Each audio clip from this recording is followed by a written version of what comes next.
Welcome to the Level Up Artist Podcast. We are your hosts, Adriana May and Jackie Sanders. We are two art professionals sharing forward the advice and business lessons we have learned along our creative journey.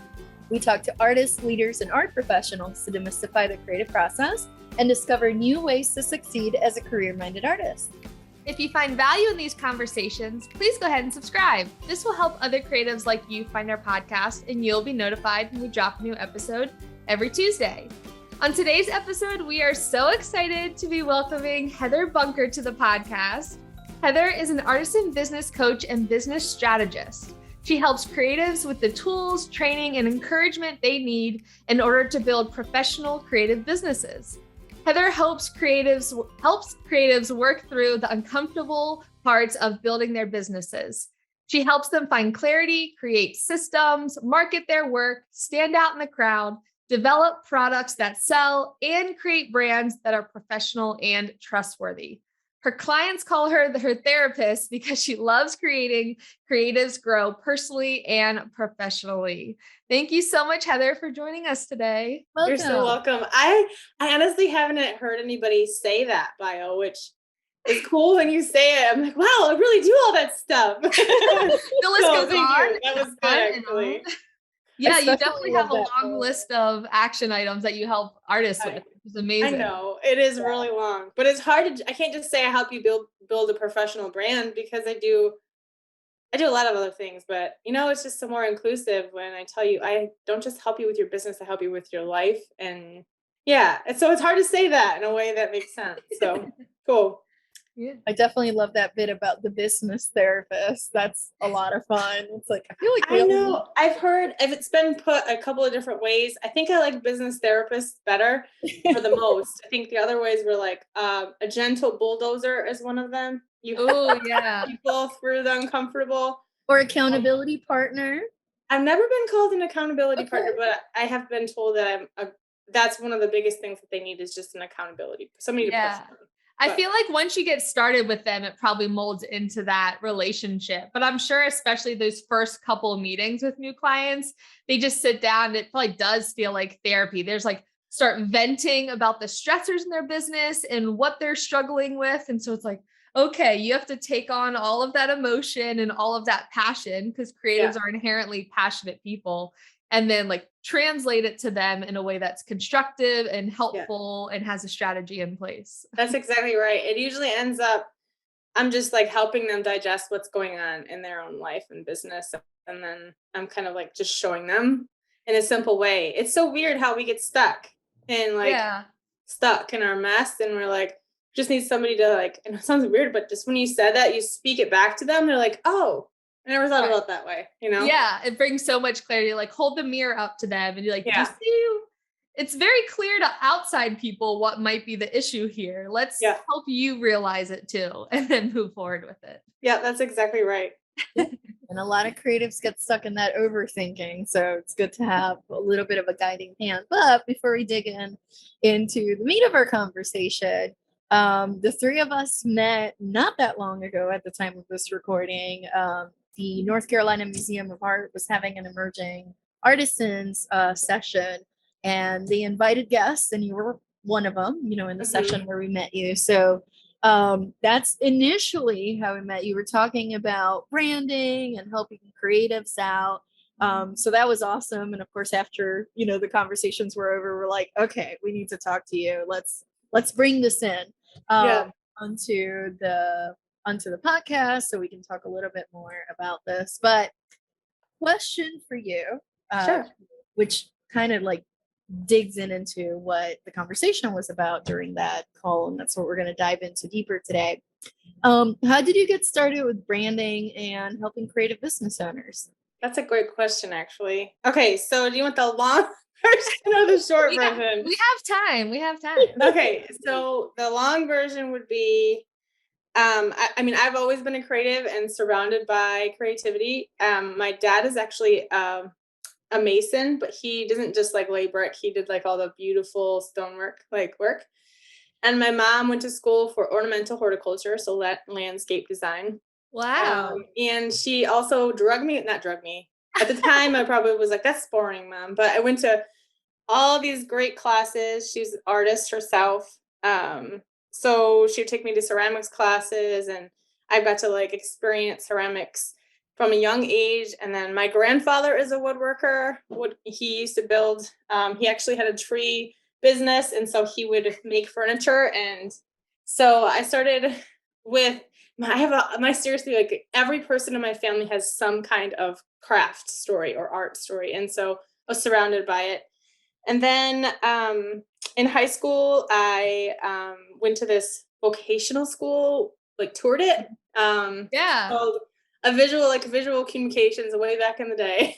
Yes. And so it was design. So I have a design background. And in high school, the thing is it started before that too, because I started designing t-shirts and like my own skate branding. Like I was a huge skateboarder, snow sports kind of girl. And so then in high school, did this vocational school for 2 years, and I learned how to run a press. I learned how to print my own t-shirts, develop my own photos. Like the list is very big. And I went to like national awards and state awards designing projects that were made up, of course, but like they were really, I knew then, I was like, I want to design for the pages of Trans World Snowboard magazine or state, like all these. I was like, I want to do that. That's what I want to do someday. I want to be a brand designer.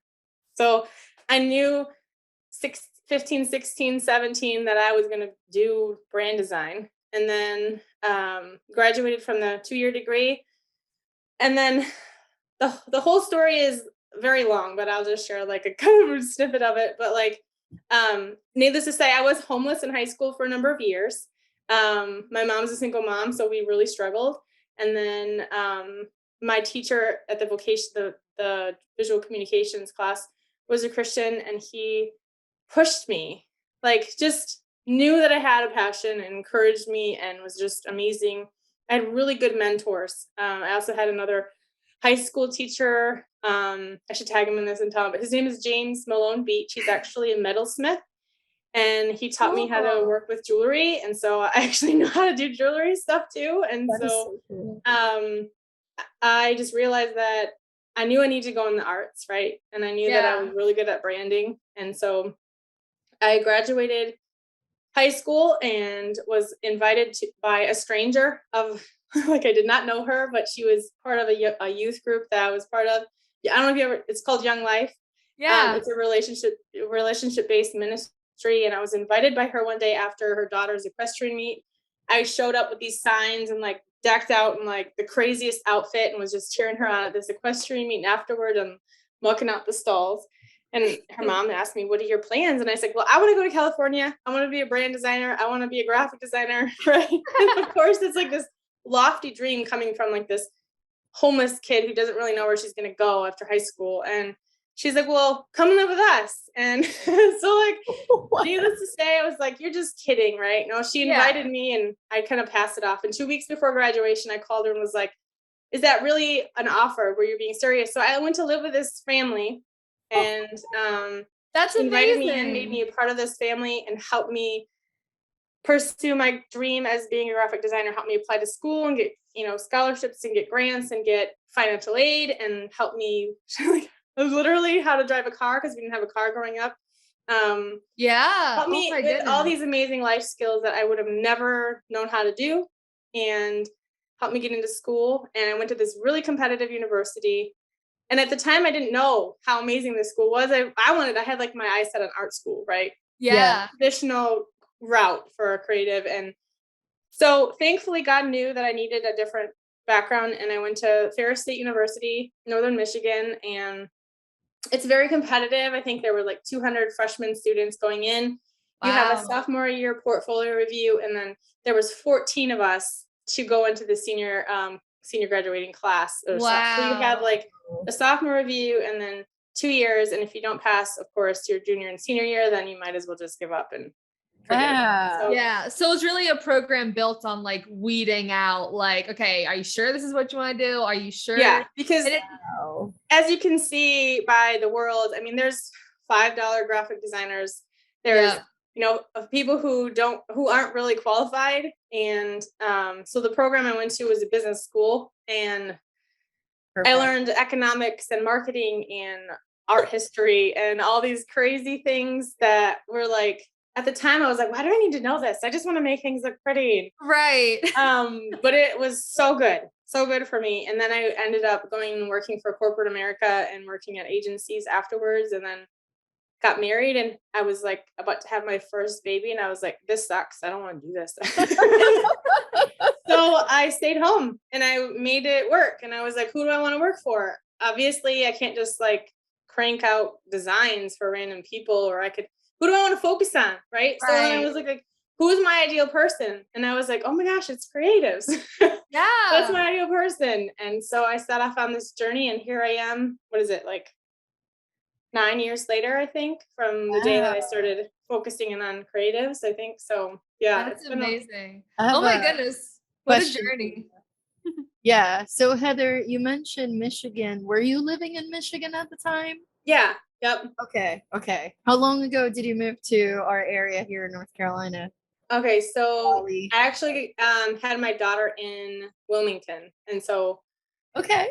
Not 9 years ago, I think, which is crazy when I think about it. I moved back a couple times. So I basically followed my husband after we got married, and Yeah. and I know, like, I think that's kind of pretty common for women. Hey, But on the bright side, the weather here is so much better. oh my gosh, I love Michigan. It doesn't snow Well, here like it does there, but I agree. Yeah. I'm from Maryland, so I definitely miss the snow, and I'm I sure do. Michigan's a whole nother level. I'm But from I think Michigan, I don't want the snow. yeah, fair. But I love you like sharing your story and kind of like that evolution where, I mean, it's so amazing that like as a young creative in your teenage years, you had so many amazing mentors and people reaching out to you and supporting you in your passion for creativity, like clearly seeing the Yeah. skill sets that you had and the interest and passion you had, but also being exposed to so many different forms of art, which I feel like is such an amazing part of the creative journey, especially in the beginning. Like just Yes. try as many things as possible. Like even if it doesn't end up being part of your daily practice, but taking like screen printing or design a logo or design stickers for because you like skateboarding and you want to make stickers to put on all your friends' boards, like really just diving into that passion and then later figuring out, okay, applying the business side to it, applying the education. And now you get to do that by helping creatives with their business mold into, okay, how do you transform this passion and this craft into a business and a sustainable brand? That's exactly right. Yeah. Yeah. So when people come to you, creatives especially, what do most people think branding is, since you offer branding services, versus what is it actually? Because I feel like there's a very common misconception over what branding actually is. It is actually a huge misconception. So like, okay, so most people think of branding as like with their logo or the visual direction of their business. And turns out that their visual direction is actually just the literally like the internal workings of your business in a visual way. And so it's like what you want people to feel when they encounter your business. It's like your brand values, it's your mission, it's why are you in business anyways? Like what are you turned into a logo and visual identity, but it's also more than that. It's your message, it's your tone of voice, it's how you talk online, it's your personality of your business. And then that has to connect with your ideal people in a way that you want them to connect. So it's not actually your logo, but it is. It's like a tiny percentage of it. So it's like branding is like this, it's like a big giant bow that's put around your business in an attractive way. And so yeah, branding is a lot. Yeah, because I think that's the thing. Like you were saying, like most people think that branding is like just your logo and just like slap it on every single object you can have in sight. And then that's a strong company brand. But yeah, why is it important to have like a very clear company brand or creative brand? Yeah, so there's like a million reasons, but I think the biggest one would be to stand out, to be different from people, but also to attract the right people. Like, here's an example: like you could be a creative who like paints rainbows and butterflies and, does this like very bright and, flamboyant color scheme and just like bubbly.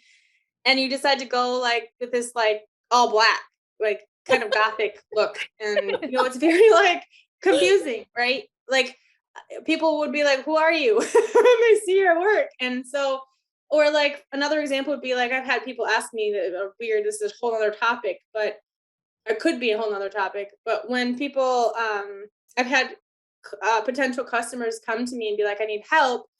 And I tell them, of course, I'm a mom, right? They see pictures of my kids and they're like, how do I know that you're going to do a good job if you're a mom and you have all 3 of your kids around? And I'm like, if anything, that should tell you that I'm more than capable.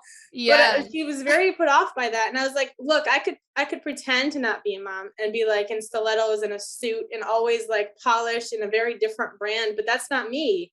So authenticity and showing people who you are is really important in your right. brand. Because then when they Standing out. hop on a meeting call with you and like, if one of your kids walks into the room or like you're not wearing a suit and stilettos, they're gonna be like, wait, like this isn't what I mentally was like preparing for when like to hop on a call. Right. And I feel like even for artists too, when it comes to like social media or how they present themselves online, where it's kind of that similar thing. Like, yes, you want to present yourself well and look your best, but don't build this like brand that's like unobtainable for you.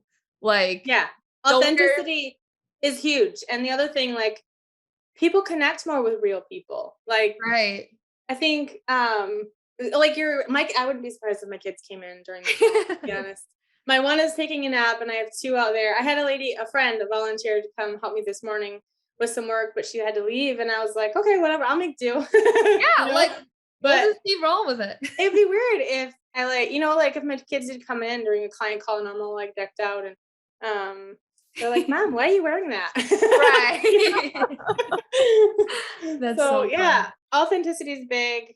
Saying what you are in a visual way and connecting with your people is really important.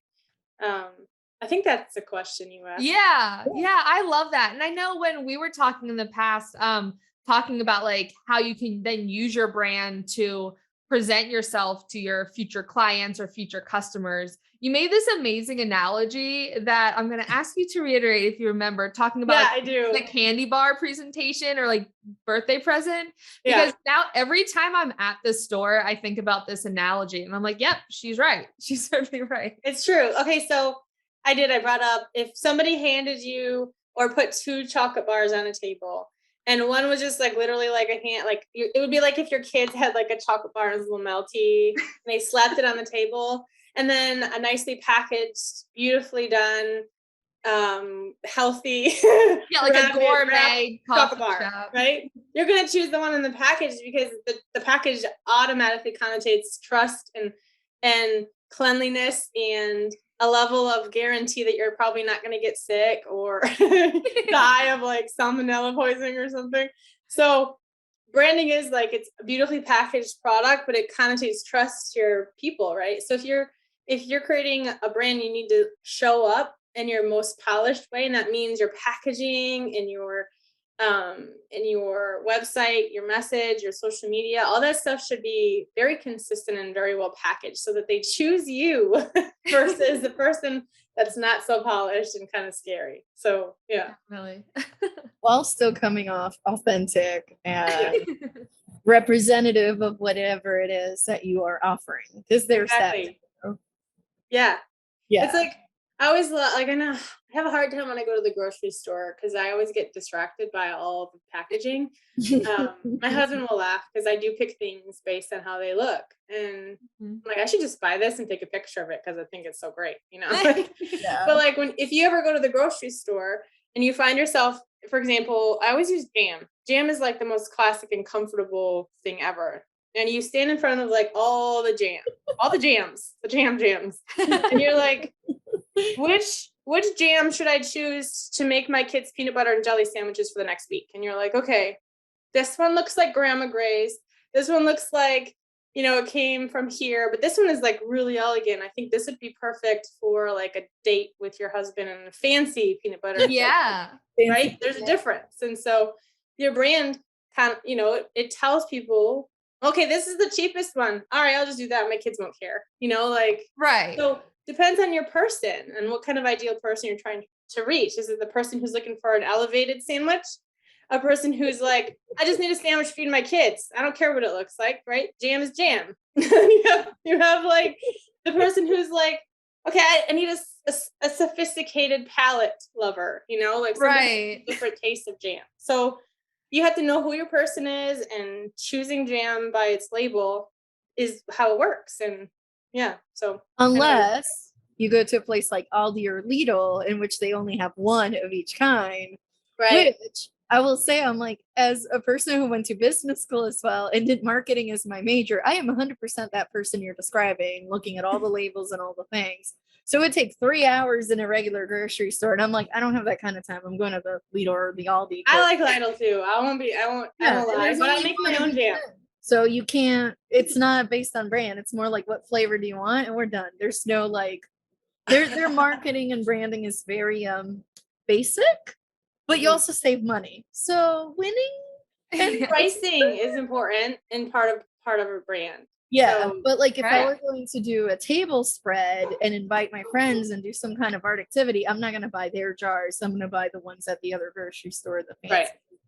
Right. So I'm with you on that. So speaking of jams and like different labels, besides the labels on jams, what are some different ways in which, Creative's brand can come to life? And specifically, of course, on our podcast, we mostly talk to artists and art professionals. So more geared towards that versus makers, for example. Yes.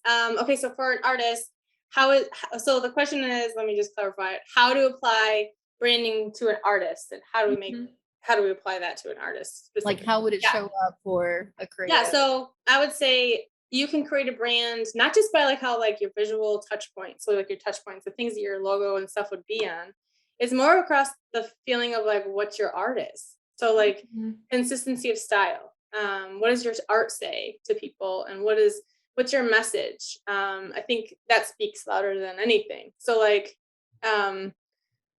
if you have a website and you go to a website of an artist, the ones that do really well are the ones that have like a clear why. Like, what is it you stand for? And then it comes like a consistent style, a consistent body of work that's this in the same kind of realm or messaging. It kind of melds together and makes sense. That is, I would say, one of the best ways you can kind of create a brand as an artist specifically. And then also, I mean, a simple logo. It doesn't have to be anything crazy. Like, keep it simple. It can literally just be, if it's your name, then literally just, write on a piece of paper and turn it into a piece of vector and use that as along with your art as part of your brand. And so when it comes to an artist's branding, it really depends on the artist and what it really depends on what they want, to be honest, and what their ultimate goal is. But consistency in style, consistency with their visual identity over and over again, same colors, same palette, same, overall style is important. Did I answer that question? Yeah, it does. And it's like, it is too, like, even if an artist does change palettes, then perhaps they can transition it somehow so that it's not like a stark change, like, oh, I paint in black and white and suddenly I use every color of the rainbow. So maybe there's like ways to transition it from a brand perspective. But you're right, there's also the whole like, what do you want? I think this fits into the conversation. We brought this up before on the podcast of what do you want to be known for? And I feel like that's what I was going to say is your why. What is your why? What's your message? Because exactly. Your message should stay consistent. Yeah. Are you going high end? Are you going bohemian? Are you going like, I do art fairs and like concerts and live painting? Like, it's almost like not just the art itself, but also like how are you presenting yourself, and then what kind of audience. That's what I was going to say. I didn't want to interrupt. It's your ideal people, right? Yeah. And I always take that. So with ideal people, this is tricky because it depends on the artist. But like, you can either choose an audience and choose a kind of person for your ideal person, or a tribe of people. I hate using that friggin' word tribe, but a community of people. Yep. Or you look at your past collectors, your past buyers, and you kind of figure out who they are, why do they buy your work? And you can literally reach out to them and determine what kind of person is buying your work. But yeah, I mean, your art is not going to apply to every person in the entire world is not going to like your work. It's just not true. Like, I wouldn't even want a Mona Lisa hanging on my wall. I mean, it's just not my style. It's not my, I don't connect with that. So like, you have to know what kind of person you're reaching, and you need to know why they're buying your work. And then you kind of stay within that realm of person, that type of buyer, that direction consistently. And that is going to keep your collectors coming back. It's going to keep people happy. And you just keep making work that resonates with that type of person. And it's okay to change up your style. Like, it is okay within a reason, as long as your messaging stays the same and they still connect with your message and your like story. That's really important. Yeah. And I think that's why, like, especially early on, or as you're developing as an artist, consciously trying to grow as a business of a creative that makes art, is really having clarity in those ideas, and not saying it's never going to change, but branding really should instill a lot of trust between you and your future customer or future collector before they even do business with you. Like you guys are talking about, okay, it makes sense that you're showing your artwork in this location or at this type of event, because it should all be smooth and consistent, but it also shouldn't necessarily feel restrictive to you as a business owner. So how do you feel like scalability comes into play when building a brand? And what would be those first steps to think about when wanting to really narrow down a strong brand that's still scalable and kind of leaves wiggle room for future growth? Oh man, this is like a very big question, because it depends on which direction you take, look at it from. So like, let's just say, one, you have to know, are you all in? Like, where are you at? Are you ready to level up? Are you ready to be a professional in this direction, make money consistently? Because without being in a certain place emotionally and just ready to be consistent with your work, that's one direction we could take a look at that. And then also like your visual identity component, like if you're wanting to kind of change up your style and change up your visual of what your art looks like, then you need to have a very classic visual identity, like black and white, pretty much, and a very consistent message, so that your art can kind of evolve and change, but still people are like, oh, it's Susie, or it's Brian Fox or whatever. I'm just making up names, but like, they'll know because of your visual colors and your icon. And even if your art changes and your messaging might change just a smidge, it's still you, and they can kind of connect with you consistently. But branding is an evolving thing. And just because you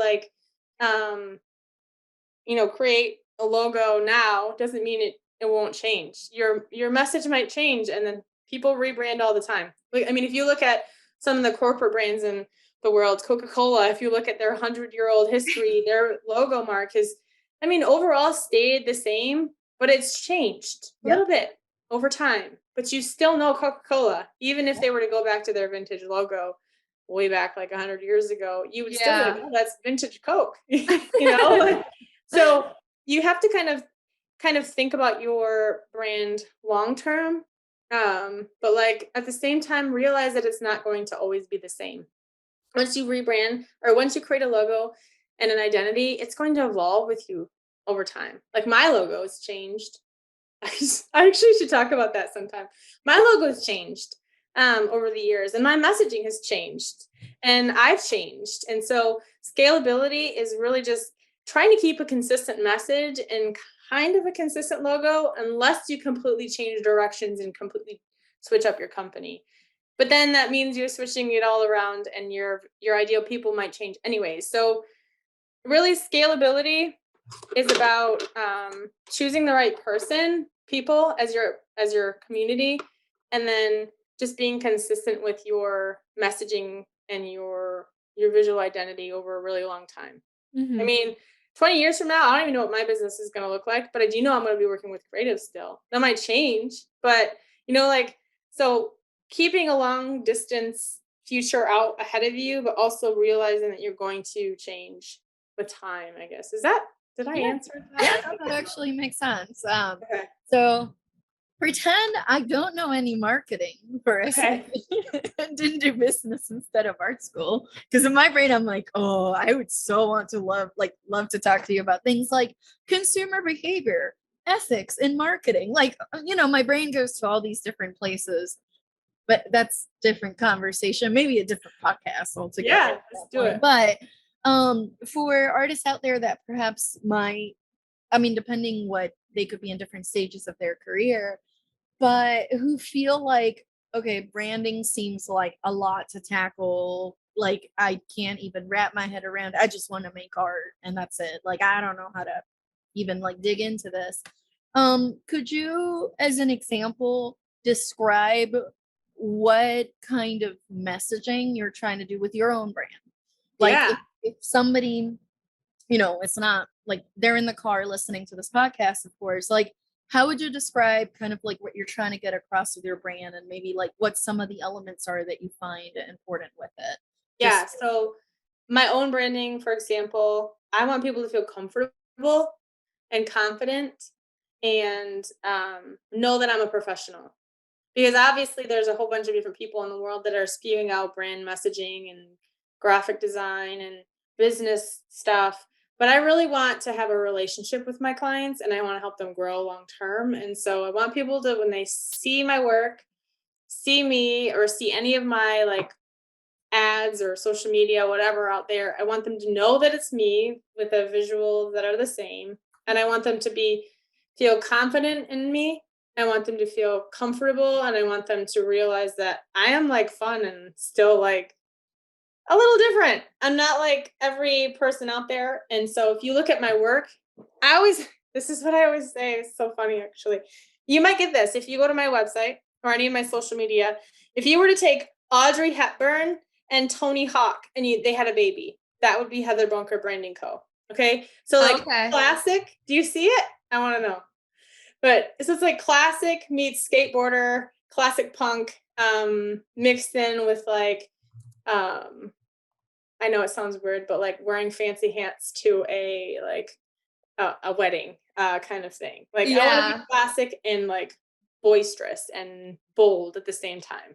Okay. Kind of thing. So, like when you look at branding, it's connotating the feeling you want people to feel. It's also saying the message that you want people to feel. Like I don't want to be so like professional that an artist would be like, holy crap, just makes me so nervous. I can't even talk to her. And then and automatically the position that I have with creatives takes on this like, it is intimidating. And I don't want to be intimidating. I want people to feel comfortable talking to me. And I want people to like, they tell me their life story and like their biggest issues and hiccups during calls. Like I have a book here that's literally like, it like talks about their inner workings and like their fears and their ultimate goals and where do they want to be in 20 years. If somebody's going to tell me those things, they have to feel confident and comfortable and at ease when I'm on the phone with them or on a meeting. And so that's what I want people to feel. And that's branding is like, I feel like, and they do. I feel like people get that. People get comfortable. Yeah. Well, and I feel like a lot of that has to do, which I love it, because then it could help a creative that, a person that's starting, whether they employ the services of a professional such as yourself, or they try to DIY it. It's still important that the core of it is authentic and right. And a lot of what you're describing is kind of like the feel that you want to get across, the vibe, if you will. Yeah. But in terms of like, things that people would be like, ticking off boxes, so to speak, would you agree and or add to this that it's kind of a combination, and Coca-Cola is definitely a good example of this too, the colors that you're using, the typography, what fonts are you using?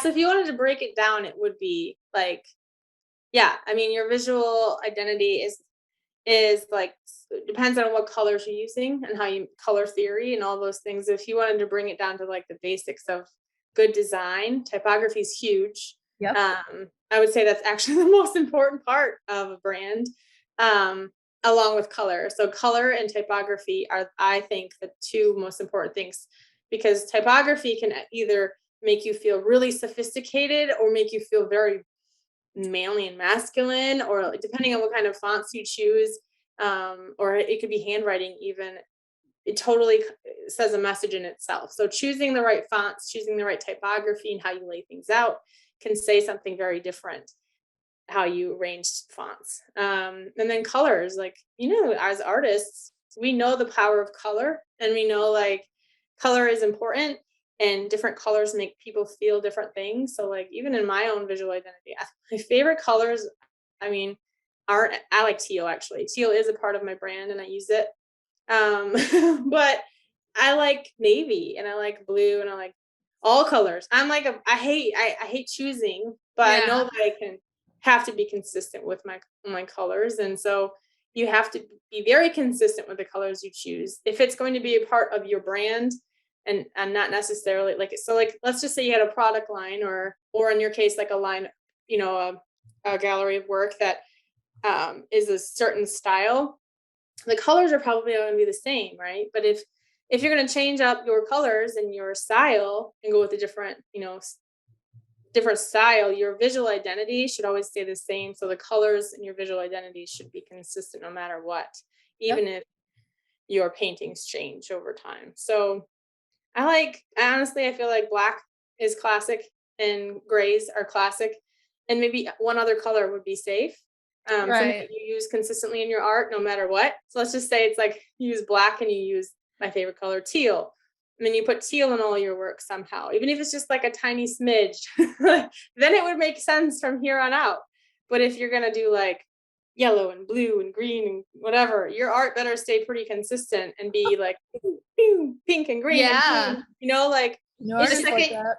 Yeah. If your brand is like hot pink and yellow and teal, and then all of a sudden you transition into like super neutral like oil paintings of landscapes, that'll be a very jarring shift, which your people would have shifted. Your whole brand would be different because your people change. Then, people who like landscapes, very different than somebody who's like, I need like a piece of like mid-century modern, like geometric shapes on my wall, like a very different person usually that's going to like something like that versus, landscape. I like landscapes, but it depends on what the purpose is for them and where it's going, Okay, exactly. Before we continue on this, I have one silly question that I've never asked that just popped in my head. Comic Sans, go. Oh no, just kill it now. It's never have a place ever in any. I don't think I've never even used it my whole 25-year career. Like, that's so funny. I just had to, because sometimes I see people and they're like taking fonts from Canva, which is great and it's free, whatever. Oh, we could talk about Canva like a couple whole similar ones, and I'm like, don't like brush scripts or like If for creatives and entrepreneurs who may be doing this on their own, or they feel like they might not be in a position where they even have that clarity to approach a professional about getting a specific brand done. It's okay to not have clarity. Like, I think that I want to encourage you to find a mentor. It may not be me, it could be anybody, but anybody who has some business savvy, or like, who's good at business should be able to help you kind of walk through a little bit of that. But I encourage you, no matter where you're at in your level of business and art and creativity, to find somebody who can be a mentor, because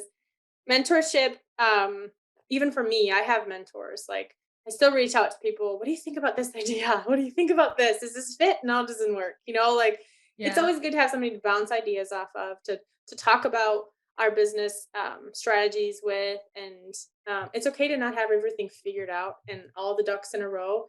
That's honestly, I don't think I would say on average 50 to 75% of my business figured out. But honestly, some days I'm like, oh my God, like banging my head against the wall. Like, why? Like, it's just part of being an entrepreneur. And yes, as a creative, you're an entrepreneur, but you don't have to have it all figured out. It's okay to not know. It's okay to be like, shoot, is that really the right direction? Do I really want to go that way? And we should be asking ourselves that anyway. Right. But I feel like I didn't have everything figured out in the beginning, and I'm still figuring it out. If I could encourage a creative who's like, I don't really know what I want to do, or what direction I want to take my business, I would just be like, that's okay. Just keep soul searching. And it's a process. It's an evolution of our creativity. It's an evolution of our business. Heck, Coca-Cola, just they don't know what next product they're gonna do. So don't even worry about it. Like just keep Right. pushing forward. It's You this know? constant iteration of setting a goal, pushing towards that, and then assess how you feel. Do you like this? Do you not like it? If you don't like it, what don't you like about it? And it's all this like self It discovery, both is. as a person and as a business owner, as to how you define success within your art and Exactly. your company. And that's why they call me a business therapist. Yeah, I love that. So as we wrap up here, one last piece of advice before we go into questions that we ask all of our guests. What is one thing that you've seen artists do that you feel like could harm their reputation? If you had to pick out just one thing of try your best not to do this. Okay, reputation. Oh, there's so many. Customer service. You have to take care of people. I think because and how do I say this? The way people see you and the way you deal with people, never burn a bridge. Don't be like you have a bad customer and all of a sudden they like freak out on you and you're like say some things you don't mean to say, because if it's online, it's out there for the world to see. And reviews and what people say online is really important. And so try to not burn bridges. Try to take really good care of your customer service, or take good care of your people, because it costs more to find a new customer than it does to keep the ones that you have already. And you don't want to hurt someone or like offend them, because they will tell the world, and Yeah. that's really bad for business. So relationships and people, I would say, are the key to success, in meaning like they're going to share you, they're going to talk about you, they're going to say, hey, check out this person, this artist, she's really great. And as long as you're taking care of them, they're going to keep coming back and buying. So that's one. I have a million, but that's really important. So I love that. I love I think that. it ties into then you already gave some good gems, but say you're scrolling around on the gram, on the webs, and you're looking at other artists. How would you, or what makes you think, of course, from your branding lenses, make look at an artist and you go, that one looks like a successful one? Like, how would you, what oh pops out yeah. to you that makes you believe that an artist is successful Okay, well, as that's a related great to them? question. It has nothing to do with followers. It doesn't matter. They could have 100,000 followers. That doesn't mean they're making sales. True. And not necessarily, you can buy followers. So don't even look at people's follower counts. I think that's pointless. And don't even like worry about how many followers you have. If you're making sales, don't worry about it. But if I'm scrolling the gram, and I'm looking at people's feeds, and usually I can tell if somebody is making money or profitable is because they are very consistent with their style, and they Mm. are taking really good photographs. Photography is huge. If you can help people see and give them a feeling of what it is that they're buying into, like if you're selling, $50,000 pieces of art, okay, you better have that $50,000 piece of art in a really $50,000 piece of art house. Yeah. Like it has to match, has to be consistent. And photography, I look at how they're showing their products. I look at what they're talking about. But I mean, I dig in. I don't just look and be like, oh yeah, they have nice photos, they must be successful. No, it's more than that. Yeah. um, but good artists that are selling their work consistently, it's probably because they have a consistent body of work. They're making work every day and they're sharing it every day. It's like this: if you're not creating work consistently and doing work, practicing your art every day and not doing it consistently, a gallery owner like takes a look or whatever at your art and they're like, wait, they didn't post anything but 10 months ago. That tells me itself that that person's probably not a professional. They're probably not making money because they're not doing enough work. They're not showing up enough, and they're just kind of like hiding away.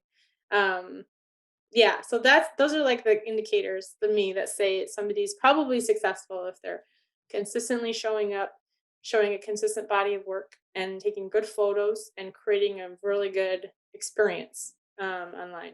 So Yeah, I love that. That's definitely good advice to always put your best foot forward, whether you are currently being represented by the gallery, but even just everyone that follows you on social media is your audience. That's kind of treating social media like your gallery storefront. What's going on today? What are you working on right now? And giving people really that glimpse into your creative process, and using social media to your advantage is an And also, amazing tool. I have to say too, like, I'm not a huge fan of social media. I don't think half of the world feels the same way, at least probably more than half. But you don't have to rely just on social media either. I mean, Right. here's some pictures of your work, but try not to spend your time on social media, because it's a time suck, and it's not worth spending hours scrolling social media. You're wasting your time, right? Time is money. And so there's other grassroots ways that you can share your work. And honestly, I really believe in networking and relationship building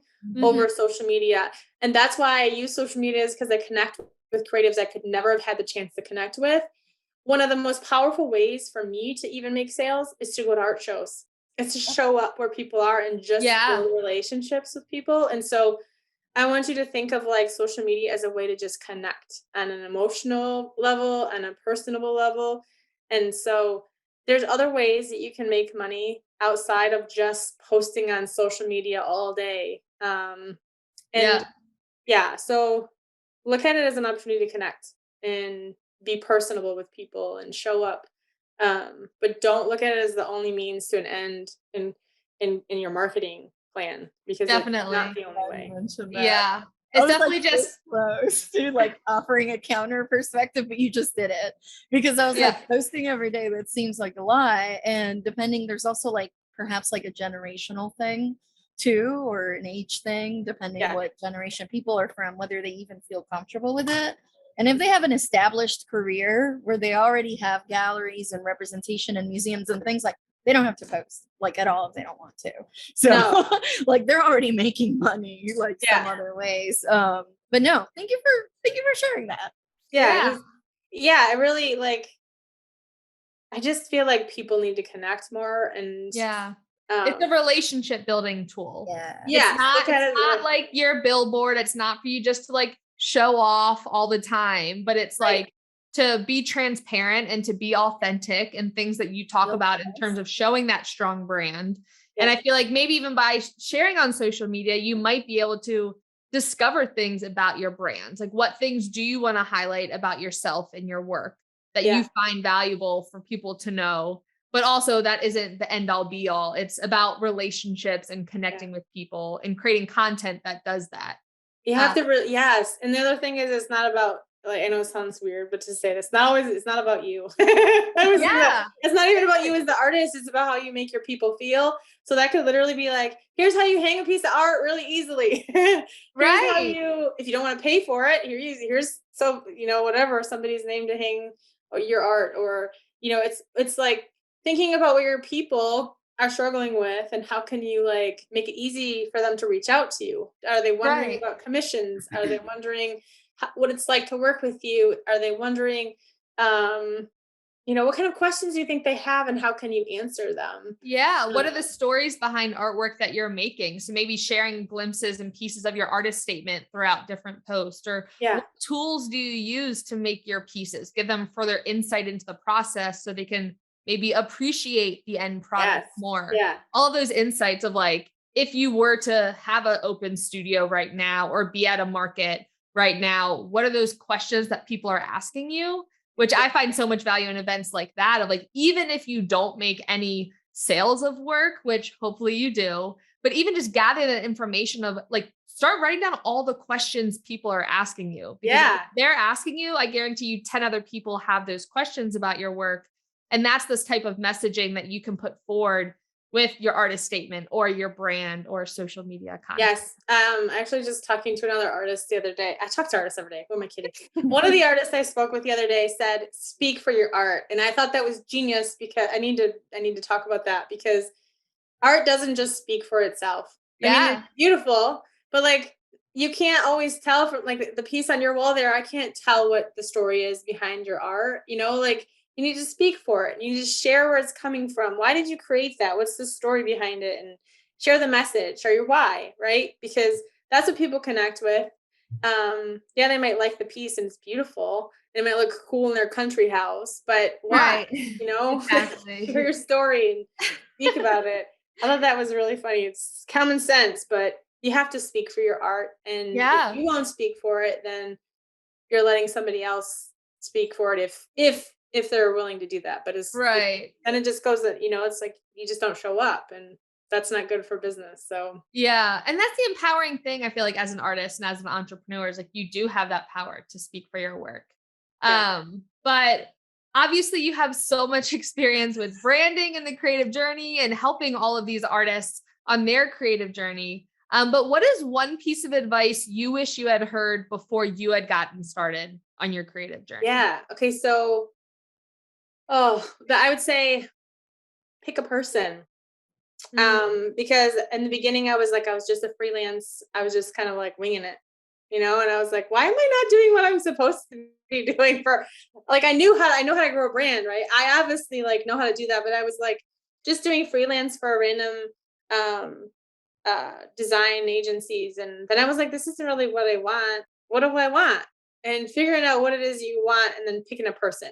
That's like, honestly, I think any small business owner who doesn't know what they want and they don't know who their person is or their people, you're just gonna run around you're gonna be like stuck in a cage forever, and you're not gonna feel free to do your creativity in a way that's gonna make you profit and build you as a person and as a business. Like, you're not gonna feel that financial freedom until you pick an audience for your work. And it doesn't matter. That applies to any industry, because I've done work for Fortune 500 companies. I've done work for small independent indie brands. I've done for artists. I've done for, I don't know, I have a wastewater treatment representative who still comes to me. He's like, I built him a brand. And it doesn't matter what industry you're in. If you don't have an ideal person, you will feel lost. And um, I would say that's the number one thing as a small business owner. Anybody in the world should have a person that they're trying to reach.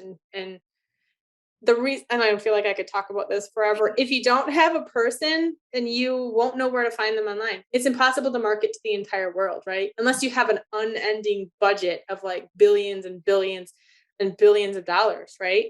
But if you're small and you're an artist, you don't have a budget like that. So you have to be very clear on who you're trying to reach, because then your message will reach them easier and you'll be able to find them and pinpoint them. Oh, my people they like sushi.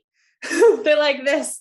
They show up here. They're going to this kind of they're showing up for this kind of podcast. They're reading this kind of book. And so you know how to reach them and you know how to speak to them. And that is power. Power. It's true power. So yeah. I love that. I love that. I feel like you just dropped the mic with that. I know. Perfect way to wrap it up. I have a mic.